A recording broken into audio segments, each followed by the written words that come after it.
نشا ینشأ، کسی چیز کا ابھرنا، بڑھنا، پروان چڑھنا، یہ عربی زبان کا لفظ ہے نشا۔ نشأۃ الاولیٰ، پہلی مرتبہ کسی شے کا پیدا ہونا، بڑھنا، اٹھنا، اس کا کوئی عروج حاصل کرنا۔ نشأۃ ثانیہ، دوسری مرتبہ اس کا پھر ابھرنا، پھر عروج حاصل کرنا۔ تو یہ بات اچھی طرح سمجھ لیجئے کہ مسلمانوں کا معاملہ تو 1400 سالوں کے دوران 2 مرتبہ کے عروج اور 2 مرتبہ کے زوال سے دوچار ہوا ہے۔ پہلا عروج مسلمانوں کا تھا عربوں کے زیر قیادت، حضور بھی عرب تھے صلی اللہ علیہ وسلم، پھر خلفائے راشدین عرب تھے، پھر اس کے بعد بنو امیہ کا دور آیا، وہ عرب تھے، پھر بنو عباس آئے، وہ عرب تھے، اور عروج ہوا، اس میں کوئی شک نہیں۔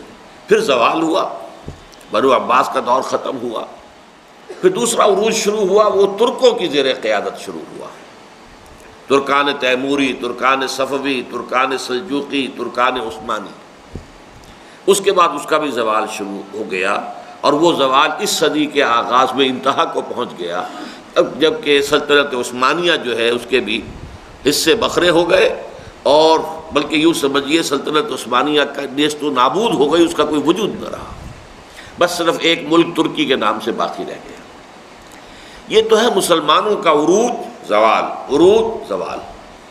اسلام کا معاملہ یہ ہے کہ ایک ہی مرتبہ اس کا عروج ہوا، اس کے بعد سے مسلسل زوال ہے۔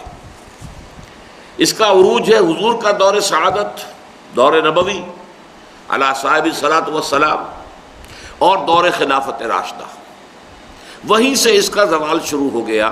خلافت راشدہ ختم ہوئی تو معنی کیا تھے اس کے کہ اب جو ٹھیٹھ اسلامی نظام حکومت ہے وہ ختم ہو گیا۔